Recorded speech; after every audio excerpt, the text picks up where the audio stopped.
Thank you for coming to this plenary conference. The aim of this conference is showing the state of the art of privacy preserving techniques, as it is obvious regarding the name of the conference. But also it has the objective to be an excellent example on how cooperation between countries and in national statistical offices jointly with international organizations can help to face the many challenges that official statistics have to deal with in these days.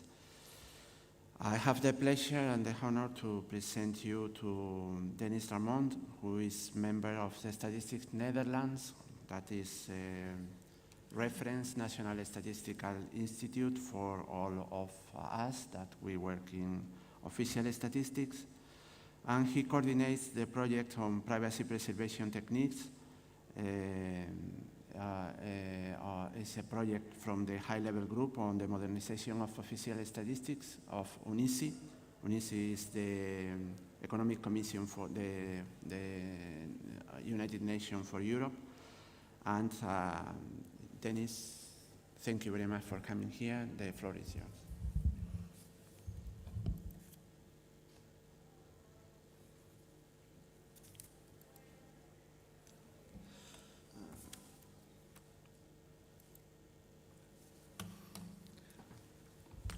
Okay, first of all, I would like to thank you for being invited to this event. It's an honor for me to give this presentation at the CEO Congress. English is not my native language, and the subject I talk about is on one hand very technical, on the other hand very broad. So I use notes to give my presentation. As I said, my name is Dennis Ramondt and I work at the Statistics Netherlands. And for almost more than a year, I'm now leading the project Input Privacy Preserving Techniques at the UNECE. The agenda, I want to talk about the surroundings of the project. Where in the past it was self-evident that the National Statistical Office had access to microdata. The question will be if there are scenarios in the future where it will no longer applies. And my talk is about these scenarios and what are they entail. In my presentation, I want to explain the environment in which the project takes place and the subject. And the subject because, just to be clear, it's an investigation field of input privacy preserving techniques, and there are no actual production environments yet on the agenda. I will discuss input privacy and explain in general terms which techniques play a role there. Then I go into the project, what we have achieved so far and what we want to achieve this year. And at the end, I want to give my message derived from what we found as far for the project until now. To give a sneak preview of it, it's not about techniques, it's much more if you could look to input privacy preserving techniques. The surroundings. The project is the UNECE. As you can see, it was founded in 1947, and it's one of the 5 regional committees of the UN. It's not limited to only European countries. As a multilateral platform, UNECE facilitates greater economic integration and cooperation among its members countries and promotes sustainable development and economic prosperity through policy dialogue, negotiation of international legal instruments, development of regulations and norms, exchanging and application of best practices, as well as economic and technical cooperation for countries when economics are in transition. I put a link in my presentation if you want to learn more about this. And I hope that my presentation is available for the audience. Second thing to mention is the Conference of European Statisticians. CSS drives statistical work in the UNECE region to address emerging challenges through joint international work and pooling of resources in practice, CSS and its bureaus, bringing together chief statisticians of more than 60 countries and a number of international organizations. Advise UNECE about country statistical and development needs in the region, and develop statistics and methodology according to countries' priorities. The UNECE Statistical Division provides the secretariat of its joint work of the CSS members. The efforts made over more the years to examine and improve official statistics have developed this international statistical body into a knowledge hub which has produced around 40 guidelines of sets of recommendations and standards that are already worldwide used. The third thing to mention is the high-level group of modernization of physical official statistics. The HLG-MOS is a group of committed chief statisticians who are actively steering the modernization of statistical organizations. Their mission is to work together to identify trends, threats, and opportunities in modernization statistical organization. It improves a collaboration platform for experts in statistics to develop strategies and solutions in a flexible and agile way. It's a voluntary collaboration of the willing to respond to the needs of statistical organizations in a timely and effectively way.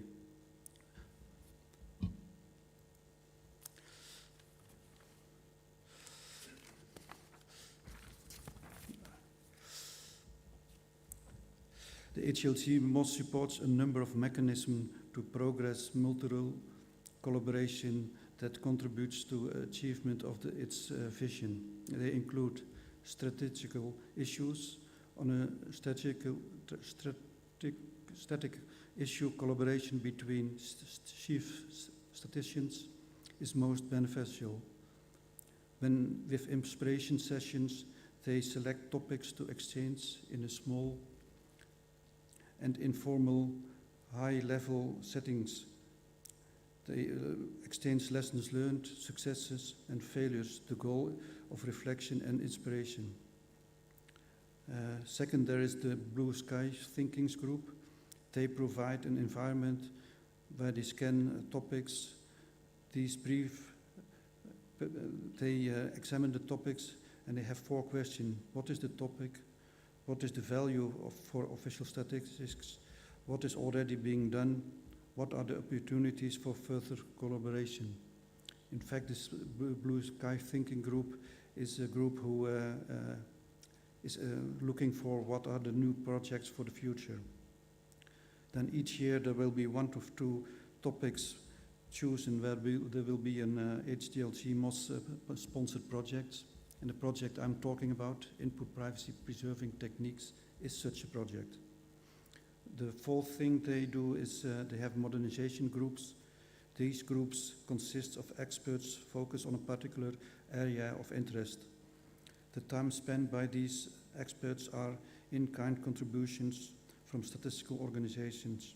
Each year the group has 1 to 3 task teams that creates more detailed outputs to help achieve the HLG vision. If you look to one example, the group of the supporting standards, the aim of this group is to find ways to develop, improve, integrate, promote, support, and facilitate a set of standards necessary for statistical modernization. It is operationally responsible for the maintenance and the development of a number of generic models such as the generic statistical business process model, common architectures such as the common statistical production architecture. As you can see, there are more of these standards, and if you are interested, the link in my presentation, go to the HLC MOS where you can find more information about this. Input privacy.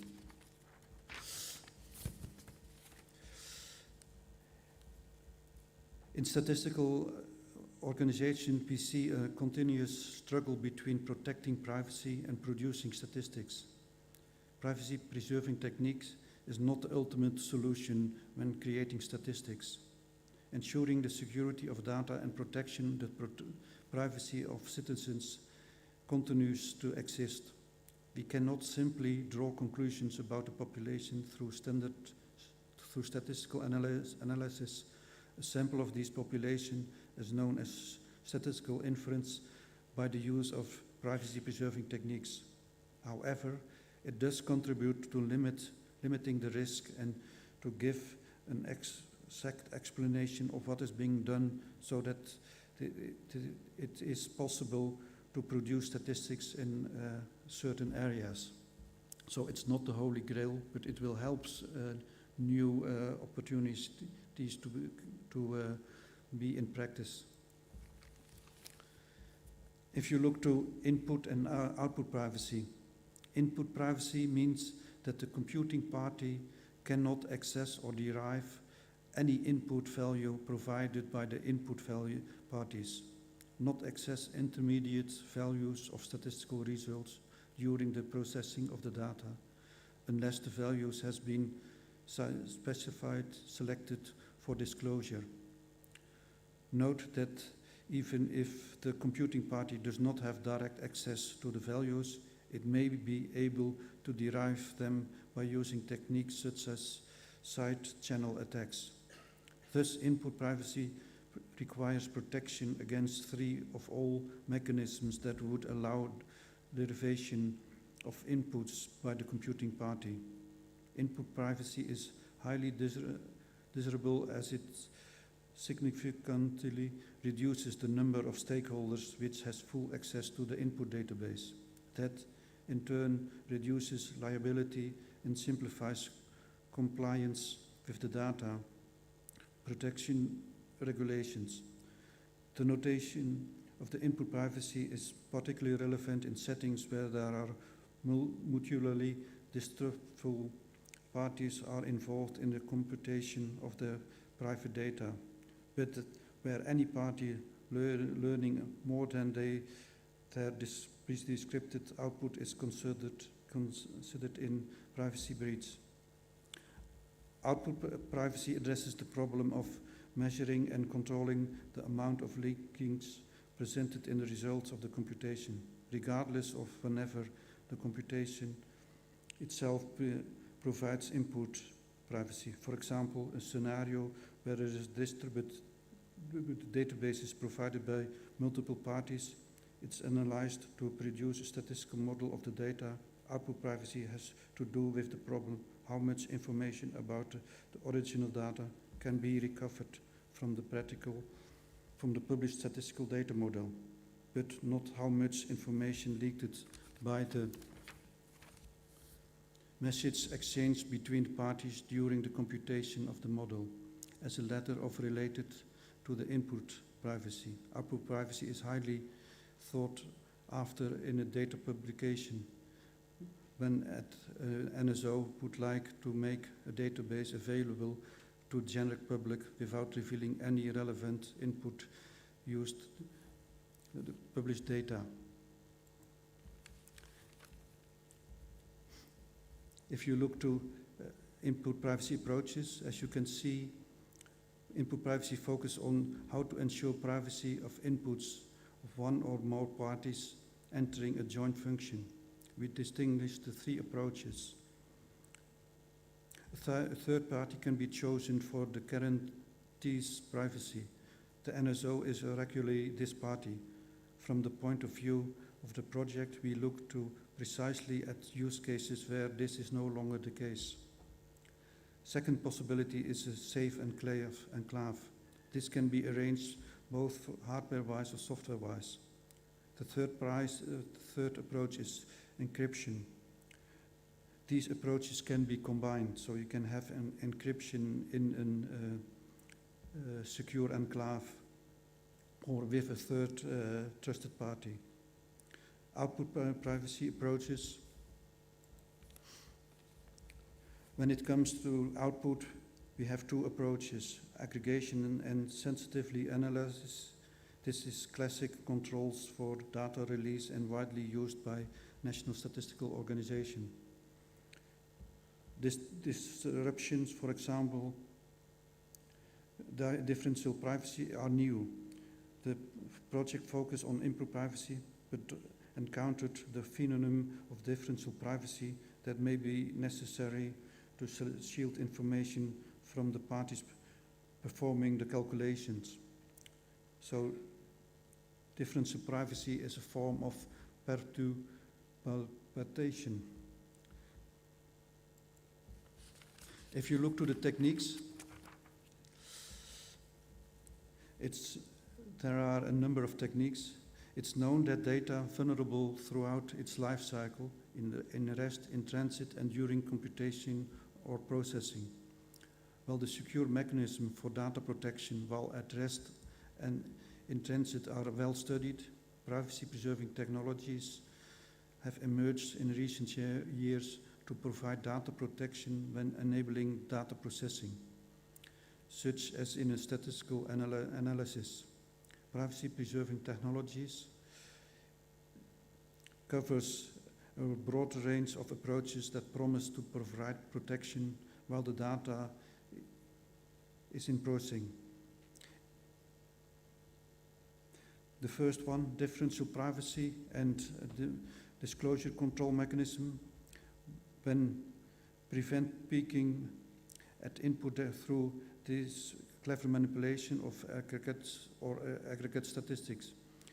It is also a point of discussion to what element belongs it to input or not. Trusted execution environments, which are hardware-based solutions that create a secure computing area that gives the computer limited access to the data. Zero-knowledge proofs, which are important privacy-enhancing tools from cryptography that allow providing the veracity of a statement related to confidential data without revealing any information beyond its validity of the statement. Multi-party computation, which is a way of multiple distrustful parties to perform a shared computation on a decentralized data set without sharing data. And the last one, homomorphic encryption, or so-called holy grail of cryptography, which promise to revolutionize cloud computing. Homomorphic encryption schemes are asymmetric crypto systems that support homomorphic evaluation of arbitrary computable functions on encrypted data without need to decrypt the data first. So it means that you encrypt the data, you perform an action, you perform a calculation, and then the result of the calculation is decrypted. But at this moment, there are a limited number of actions you can perform on homomorphic encryption. But it's a phenomenon that will be in the future more and more used. If you look to the project, I'm looking at my timetable. The project was prompted by a number of trends observed by the high-level group of the modernization of statistics. The expectation of that statistical offices will have to take the following things more into account in the future. The need is growing to become more and more part of data ecosystems. The demand for data-driven government is increasing. richer statistical products. At the same time, we are seeing a decline of willingness to participate in surveys, which may require you to look to alternative sources for the production of statistics. The question has arisen whenever privacy-preserving techniques can help these trends and what is involved if you want to apply this. It's important also to mention the following. The Bucharest Memorandum on Trusted Smart Statistics, October 2018, recognized the importance of privacy by design approaches and encouraged the ESS to explore the potential of privacy-preserving of computational technologies, such as secure multi-party computation within a broader framework of trusted smart statistics. As you can read, this is a research project. On the basis of use cases, we examined which techniques are applicable to certain scenarios and look at what opportunities there are, how external parties can be involved, and how the expertise from the project can be shared within the statistical community. During the implementation of the project, it became clear that there is much more to it than just technology. If you look to the participants, the size of the project is limited, not to mention that Mexico and Vietnam are listeners and do not actively participate in the development of the projects. This does not alter the fact that the importance of the project is highly estimated by the high-level group. And I would like to show that we are involved in this within the UNECE community. We started with the first work package. And the first work package of the project started with a definition of a template that described use cases of official statistics. And changing the template making the template turned out to be not as easy as we thought. Questions arise such as what are the parties involved, what are the characteristics of the source data, are malicious parties involved on the settings, and what are the privacy requirements in terms of relationships between source processors and the end results. The first template was drawn up and then put into practice by filling it 5 use cases with this template, which subsequently led to adjustments to this template. The use cases were discussed with the participants to see whenever the formulation could be improved and a kind of common language could be created.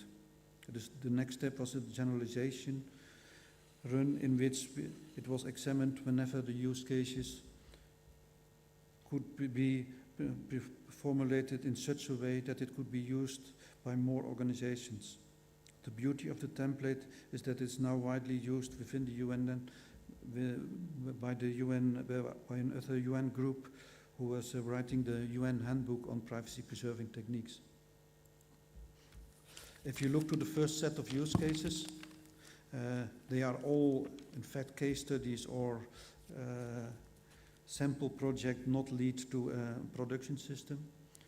The first one is to calculate the effectiveness of e-health solutions without sharing patients' information. The Care for Data project stems from the concept of a valued-based care delivery of the right care in the right place. Through understanding of the effectiveness of a e-health solution will help to pinpoint the right care for the right patient. This means care that is tailored to an individual patient. However, the delivery of this care requires to ensure that every patient receives the correct treatment. The second use case is modern survey technique using sensors in smartphones and other smart devices to supplement current data collection methods. The third use case was that the different mobile network operators we use their data and produce local intermediate data.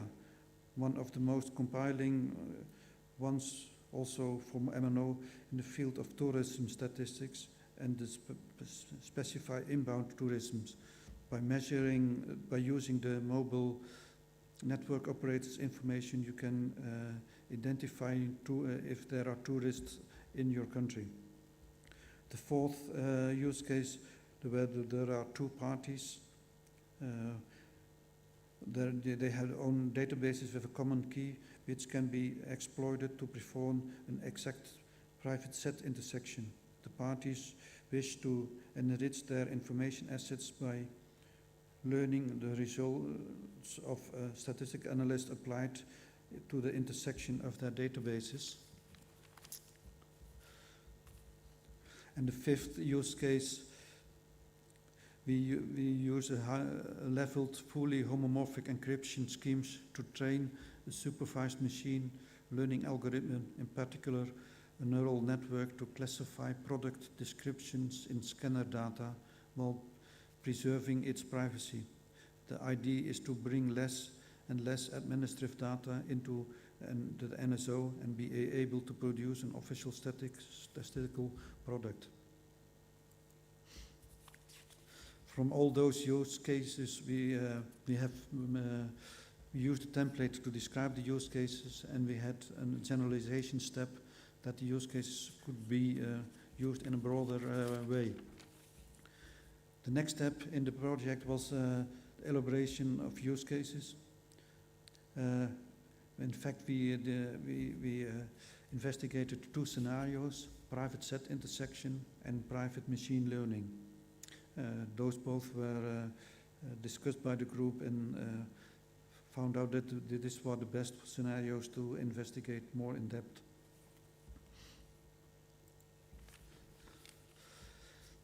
Private set intersection is a secure multi-party computation cryptographic technique that allows two parties or more holding sets to compare encrypted versions of these sets in order to compute the intersection. In this scenario, neither party relieves anything to the counterpart except for the elements of the intersection. Other variants of this exist, such as a server-client scenario in which only the client learns the intersection of their sets with the set of the server without the server learning intersection of the set of the clients. We use the generalized use case of the ISTAT in the base of the this track. Other use cases like the MNO use case and the use case of the CBS about healthcare were also involved in this track. And we made a mini pilot with to provide to describe where a National Statistic Office measured the coverage of a file of a third party with the limited trust of an NSO. The second one was the private machine learning.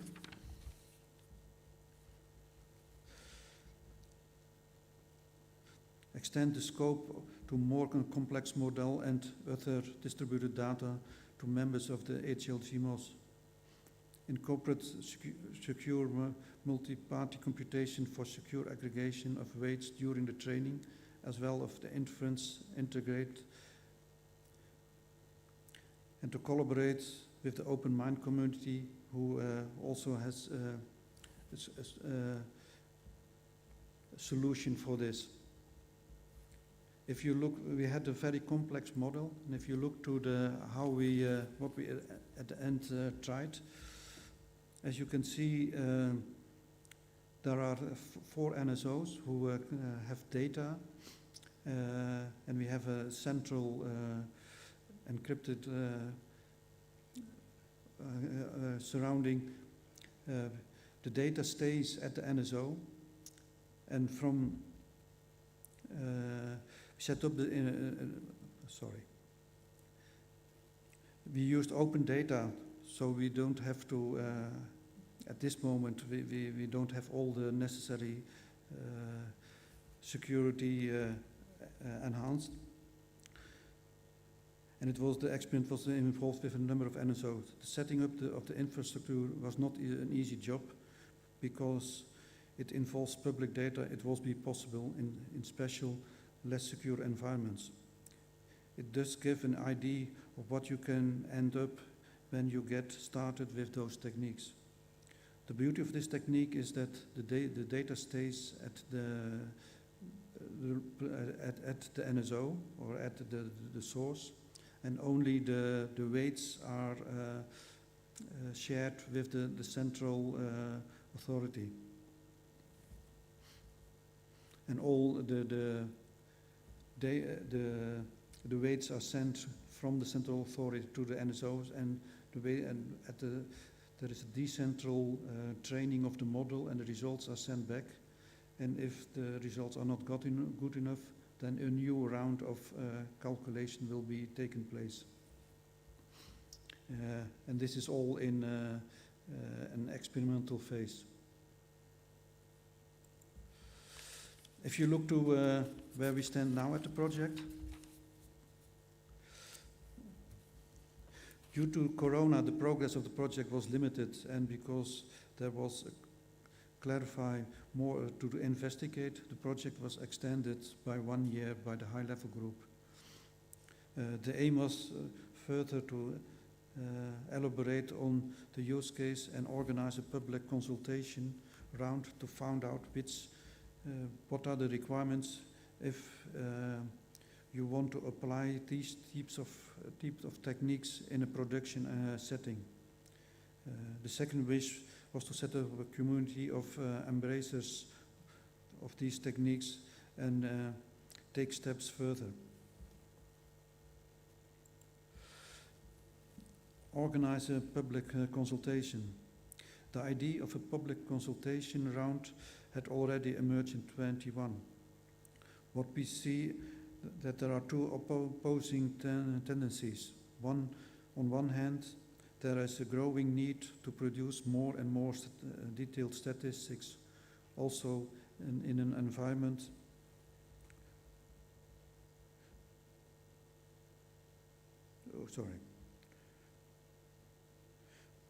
the need, on one hand, the growing need to, also in the government and in private companies. The need manifests itself in many places with enormous increase in source and big data applications also playing a role. On the other tendency is that there is an increasing focus on improved and security of the data, both technical and organizationally. Requirements regarding security and access to data have been tightened. An important part of this is that citizens must have confidence that the solutions are really safe. And this is a problem you cannot solve with one statistical agency. That is the idea of the public consultation.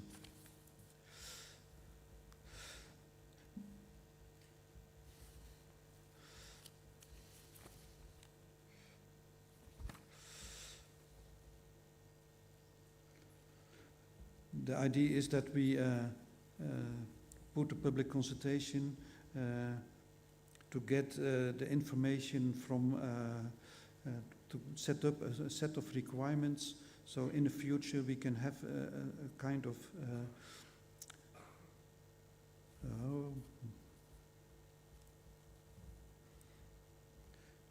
what we're thinking about is a secure private computing as a service, at least at a European level. A secure private computing service could be used by NSOs or could be used to solve the problems you're facing when you are implementing input privacy preserving techniques. And if you have a secure private computing as a service at the European level, yeah, it would be an enormous step forwards to use these techniques. With organizing a public consultation, we hope to reach to not only to technical, but also to all the legal authorities, but also to citizens who are concerned about the privacy of their data owned by the government or by private companies. And that's the idea about this public consultation, that we gather requirements we can use if we want to set up a secure private computing as a service. And I think this will be started in September, this consultation. And it would be helpful in the future if we want to use this private preserving techniques. If we look to private set intersection,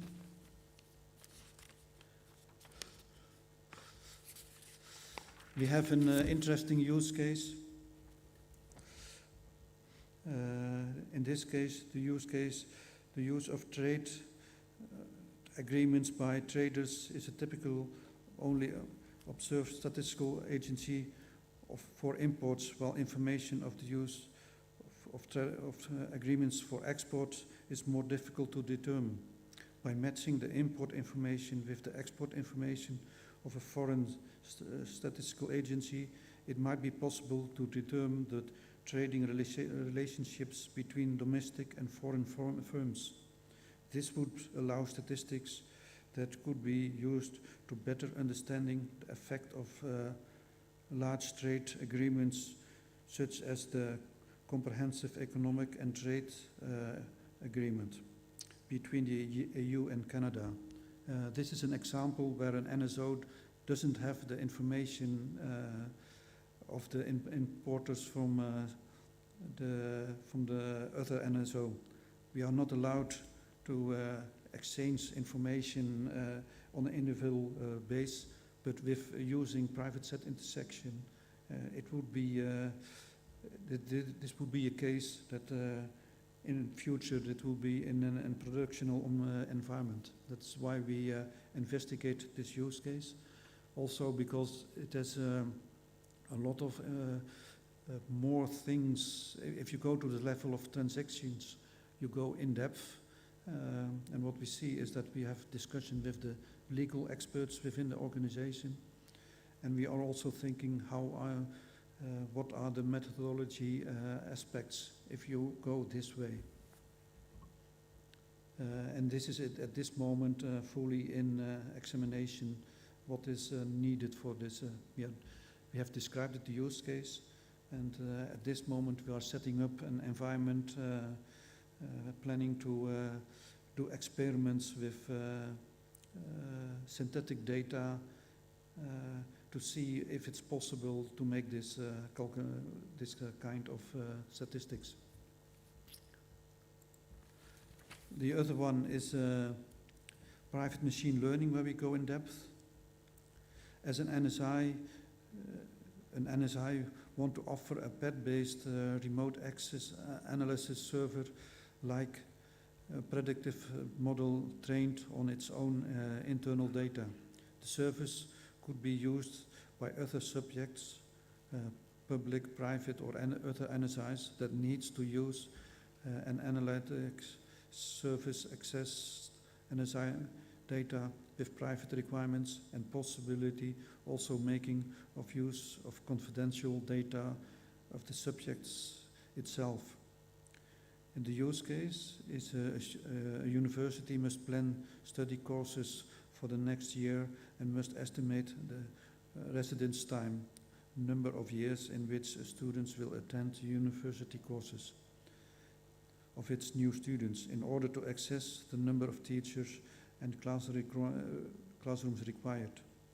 To estimate this residence time of the new students, the university needs to use sensitive data of their social demographic characteristics. These data is held by an NSI. The NSI is available to allow the university to access the database on social demographic characteristics at the microdata level in a privacy-preserving way only.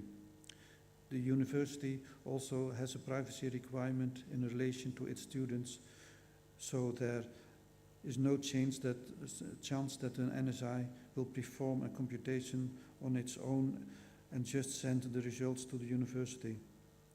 The university will train a private machine learning model that estimates the average residence time of students at the university based on their parents' education, qualifications, diploma, degree, etc. The area of province, it is the center or subjects of a big town, trade category, inference. Each year, the university will be able to use this primarily trained privacy machine learning model to estimate the average residence time of its new students and use the statistics to plan the number of teachers of the classroom needed to provide the study courses. Also, this use case is at this moment in the phase where we are looking for data and looking how we can try to make the training on a distributed way possible. As you can see, at this time we are going more in depth with the use cases and see what is needed more and more. And now coming to my last part. What we've seen with input privacy preserving techniques, there is not one solution fits it all. What you have to do is examine the problem and choose the most fitted solution. There are a number of legal aspects, and what we also saw is that it is also new for the lawyers. These kinds of techniques is not, they have also to learn what are the new legal aspects, or what is, how you can protect the privacy, but what the new techniques will offer you for new possibilities. And that there are, we had a lawyer at CBS who was very learned it very good. What are the aspects? But she was then go to another organization because there are few people, law experts, who already know about this subject. You also have to a formal reason why you want this data. But that we saw that with the use case of international trade, we had to describe why we want to make this use case, why we want to make this statistics. And if you have a formal reason, then you can go to the next step. What we also see is that technique is in fact not the issue. There are things to develop, but it's a much broader aspects if you look to this. And what we also see is that a new methodology is needed, where in a traditional way an NSO accesses the microdata and works from the microdata to produce its statistics. We don't have the microdata anymore. You have to find ways to secure that you can be sure that the outcome of your statistics is valuable. And that is also the things you have to take care of.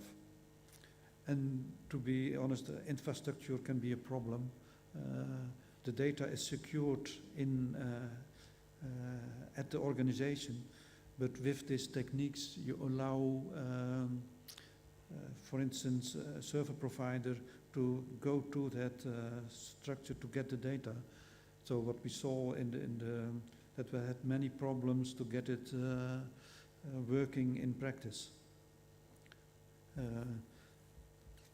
But also what we see is It's techniques that are coming to us, and if you look to America, at this moment they are very much investing in privacy-preserving techniques. When Joe Biden put it on the agenda to use it for the census in America, and they are investing in the UN Pet Lab that is in the surroundings where you can try to use privacy-preserving techniques, and he's highly investing money in this. In fact, this is the things I want to say about privacy-preserving techniques, and I want to have room for questions.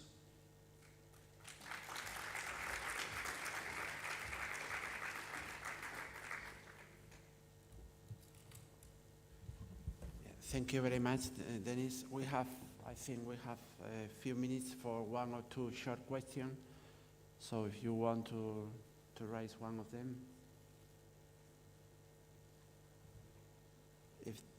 Yeah.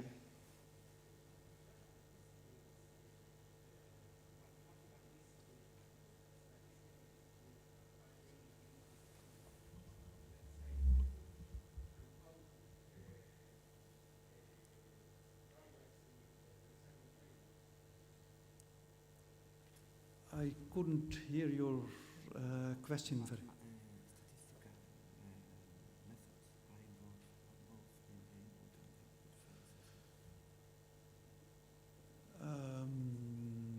I think that the input phase, this is a completely new area. We didn't use it, as I know, NSO didn't use it in the past because we had access to the microdata. We don't have it anymore, so we need techniques to use it there. And there is at this moment, there are no techniques who cover it at all. Differential privacy can be used, but that only can be used if when an NSO gets access to the microdata, because you only ask one question as an NSO to make your statistics. If you give the statistics to the public, everybody can ask a question, and then differential privacy in certain ways don't work anymore. So there's not a golden method to ensure privacy the whole process. At least not now. Some more questions? If this is not the case, I would like to ask you how, because you have mentioned that this is the last year of the project, and regarding the European statistical system, what is your view on how we should invest and continue invest in these methodologies, and how we should continue the progress you raised with UNICE? Yeah. My hope is that it will be on the agenda of Eurostat. As we see, we have a public consultation. We see a need of a secure privacy computation service on the European level. So I hope it will be on the European level. Else it will be experiments, but then you don't get a real step in future. So thank you very much, Dennis. I think that we have to close now. Thank you very much for your excellent presentation and for giving us this complete review of privacy-preserving techniques, which is a key point in order to add value to the data. Thank you also, all of you, for attending the conference, and let's give room for the next session. Thank you.